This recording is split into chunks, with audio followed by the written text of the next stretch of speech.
guys, Miss Sasha here. Thank you all so much for tuning into my podcast. I am back with another episode for you guys. This episode is brought to you by the J Media, which is a great graphic design company dedicated to helping entrepreneurs, especially women, elevate their brand and take it to the next level. If you're looking for a great graphic design company, check out thejmedia.com. That's the media.com. So, you guys, I love everything about the beauty industry. Love it, love it, love it. And some of you guys may also know that I am a licensed cosmetologist. And MiMi Johnson is actually someone who I admire. Her work is incredible and it speaks for itself. So today, we'll be talking to MiMi Johnson, learning more about her journey of how she became this amazing makeup artist, beauty expert, entrepreneur, and so much more, you guys. She is really talented and just so incredible to me. So let's go ahead and get into it. Hi, MiMi. Thank you so much for talking to me. Oh, no problem. My pleasure. I would love to know, how did you get started with your career in the world of beauty? Yeah, sure. So I've always been artistic. That was kind of natural for me. But I was always a girly girl, but I was never the glamour girl. But during college, I became like the designated makeup artist out of my friends, and I actually started working in corporate America after college, and I traveled a lot, and I was still the designated makeup artist friend.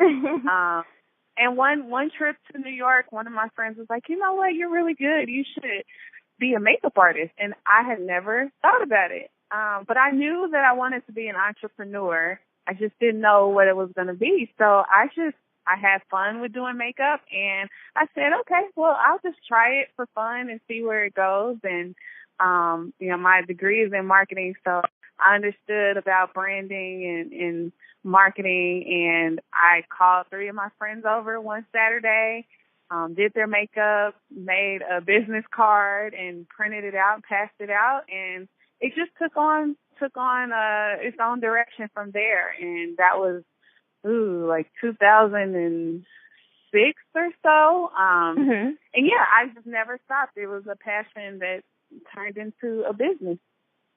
That is amazing. Now, so you're basically self-taught as a makeup artist? Yes. Self-taught.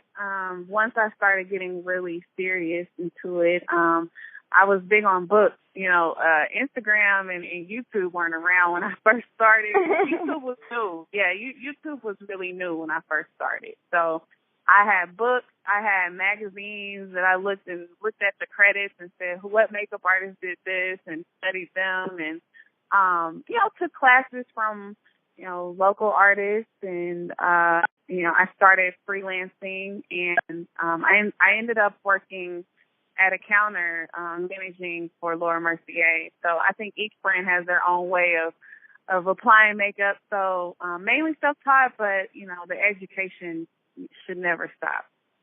Yes, exactly. That's amazing. Now, I hear you mentioned you have a degree, and what school did you go to? That's really cool. Yeah, I went to Clark Atlanta University here in Atlanta, and yeah, I was actually a business major at Clark Atlanta.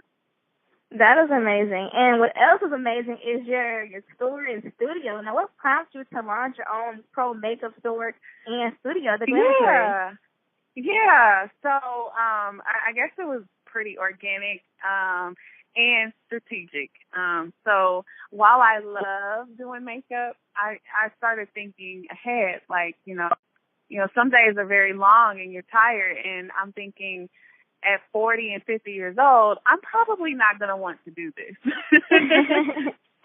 So what can I do right now to prepare a transition and make an exit strategy for this? How can I eventually make money in my sleep? How can I be more of a businesswoman? So that's when the store came to mind. In Atlanta, I saw a need. We have a Sephora and we have MAC. But like in California, there's a NAMI in New York, there's a Nigel's or Ricky's, where there's, makeup for everyone, right? I think we have a costume store here. So we sell costume makeup, and the makeup artists get the discount there. But my clients every day don't wear costume makeup. So I saw a need to where I can meet halfway. I can have those prestige brands or hard to find brands that any woman would want to wear and be the supplier for makeup artists here in Atlanta. So that was my idea behind the Glamatory. I'm always big with helping other artists. So I've kind of worked as an agency for years now, just didn't have a name for it. So I have a team of artists that work under me as well. And so it's a place that you can come and get glammed as well as buy makeup. That is smart. I feel like every woman and every man should have a business and exit strategy. And so I think that's very smart what you did. And plus, you love beauty and you love makeup as well. That's very, very smart. That is really cool. Absolutely. Thank you. You're welcome. Now, who are some people who have inspired you throughout your career? Oh, that's a hard question because there's so many, one goal of mine is to surround myself with people who inspire me and that you can, bounce ideas and be inspired. I would look at, from a makeup artist standpoint, my mentor from afar is Ashunta Sheriff, who is Taraji P. Henson's makeup artist right now and used to work with Alicia Keys and Diddy back in the day. She's my mentor from afar. But, I can look at there's so many artists out there that I really love, like a Patrick Ta, who I follow on Instagram, to those that I actually meet in person. So I'll stop with those two, but there's so many influences and inspirations that I pull from. That is amazing. Now, of course, at some point we all get told no, and I'm pretty sure throughout your career you probably have been heard the word no before. How did you get your first yes to do makeup on a celebrity or someone who has a huge following? How did you get that first yes? Yeah, sure. So the funny thing about that is all of it's been organic and word of mouth. And with that being said, it is networking and building a good name for yourself. Those things come with that, So I was in the beginning grinding, and I wasn't so concerned about making all the money. It was a passion, and I had something to prove. I had to show, hey, I'm a good businesswoman. Hey, I'm a great artist. Hey, I'm professional. And Atlanta was so saturated in beauty. How can I make myself stand out? So I was reaching out to photographers and offering my services, and I wouldn't always get paid, but the goal was to make that connection. So I think actually my first celebrity was actually Melissa Ford that I did for a local magazine. And I did her makeup, and she looked in the mirror. She said, "Oh, this is nice. This is actually how I would do it." So I was like, "Well, this is cool," So that was the first one, and reality TV became big here in Atlanta. And a funny story, Kenya Moore is one of my clients, and the first time I ever did her makeup was on camera, and I had no clue that it was going to happen. Yeah, I was asked by a photographer that I worked with him once, and he called me. He said, "Hey, I've been looking for your number. I'm doing this magazine, this cover, and it's not paid, but it's going to be on the cover, and it's with the former Miss USA." And I was like, "Oh, yeah, I remember her." And then I show up, and all these cameras are there, and I'm like, what is going on? What's going on? Yeah, so, luckily she liked me on camera because that could have been nasty. Well, your work is, super stunning. I'm not just saying that. It's true. Your work is just so stunning. You're welcome. Are there any celebrities who you would like to work with that you haven't worked with already? Oh, of course. Of course, like Queen B, Of course. Salon, Rihanna, Alicia Keys. I know she's on this no makeup thing, but I love the no makeup thing. So I do too. yeah, I mean, I would love to work with any of those ladies, and of course, I mean, Michelle Obama. I would love to do Michelle's makeup. That would be so amazing. I hope that happens. Now, in your opinion, like, what mindset kind of helped make you successful throughout your career? I think always staying positive and faithful. There are times when we get so bogged down, especially in this digital world, right? When we see these other people appear to be successful based off of numbers and what they put on their social media. And sometimes we can get so enwrapped into what appears to be success, you know? I think what helps me is knowing what I'm doing this for. Like, what is my purpose in doing this? That helps me. A lot of times, you know, especially being not just a makeup artist, but an entrepreneur in itself, there is no salary at the end of the day. And that's where that hard work and that faith comes in.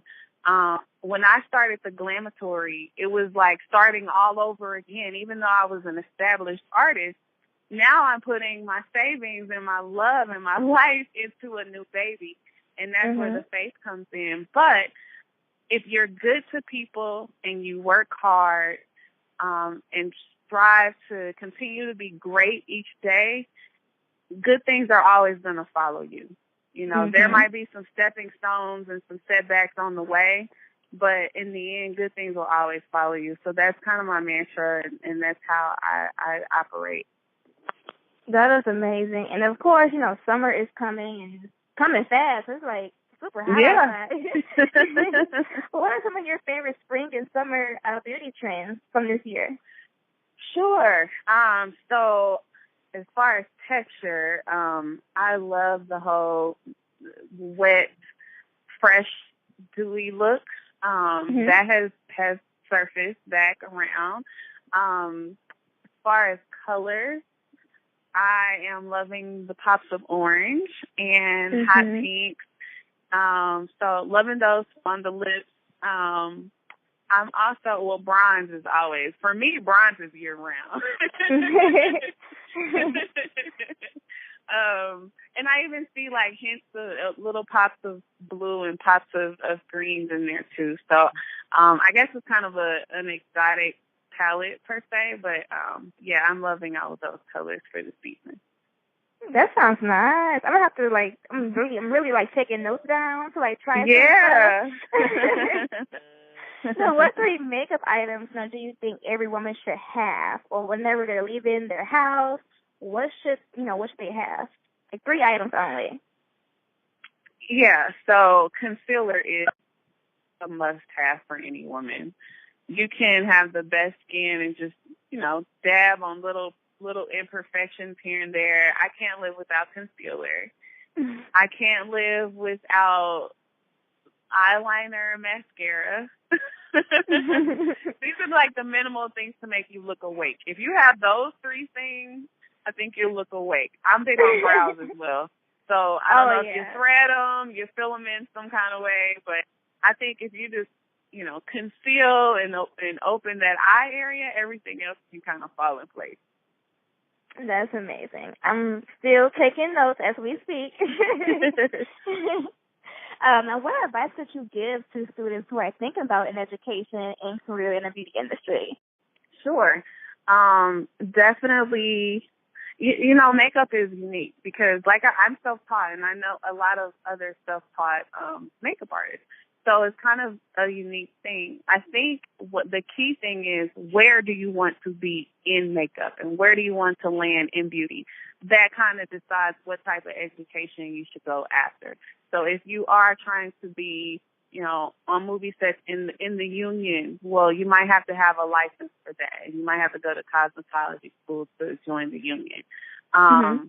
Do you want to sell makeup and be an entrepreneur in that way and push your own product?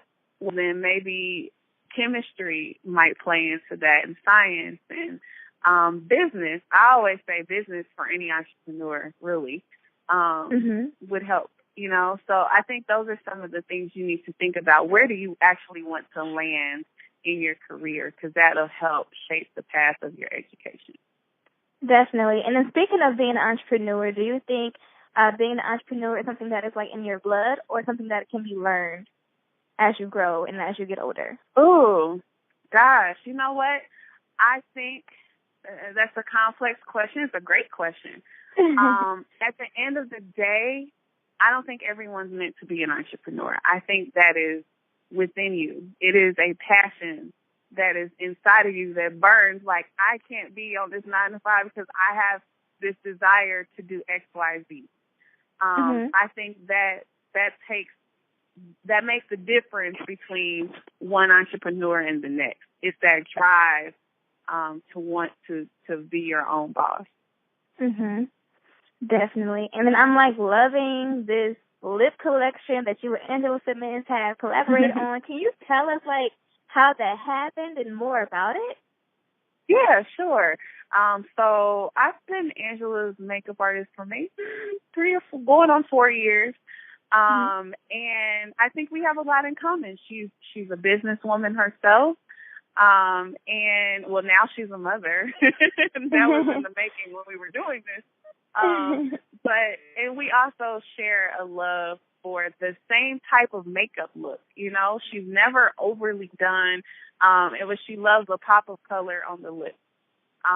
So it was quite natural. I knew I wanted to start a lip line, a collection, and I knew I wanted to do it with somebody, and she just made sense to me to do it with her. So that's kind of how it happened. I just approached her with it. It made sense, and we worked together to come up with the collection. That is amazing. Where can we buy it? You can buy it exclusively at the Glamatory. So you can get it online at the Glamatory, or if you're in Atlanta, you can stop by the store and get it in person. Last but not least, can you please tell us more about your Grind Pretty movement, and what else do you have coming up for us? Yeah. So I created Grind Pretty. I have a really strong passion for helping other women, especially women entrepreneurs. Even each time I speak or each time I even teach a makeup class, I always go to the business aspect, because I feel like you can teach someone a skill, but the business sense and understanding the networking and the marketing and understanding business, I think, especially within the minority community, I mean, Black women are on the rise. And I think that we need more camaraderie. And I love the trend that is going on right now. It's a beautiful thing. There's so many networks of women coming together, and I want to contribute to that. So I created Grind Pretty to be a resource to women entrepreneurs and even women within the workforce who are against odds and kind of the lowest on the totem pole, like how to deal with that. So it's a resource. I have a site that is soon to launch within the next couple of weeks. We're already on Instagram, and I actually had our first event sponsored by Motions and had some pretty amazing people a part of that. So I plan to do some more events as well. That is awesome. I love it. I'm going to definitely stay tuned, and I love everything you're doing, how you are a businesswoman, and you just really great with your craft and being a great makeup artist. And I really thank you again for talking to me and sharing your story and just inspiring people. And I really think you're so amazing. So thank you so much. Oh, thank you so much for having me anytime. And success to you, and thanks for doing this. You also contribute to the same community, so kudos to you too. Oh, thank you so much. You guys, don't forget to tune in next week. I will have another special guest for you all. I really hope everyone enjoyed this episode, and don't forget to follow me on Instagram, Twitter, and Facebook at Miss Lashanta.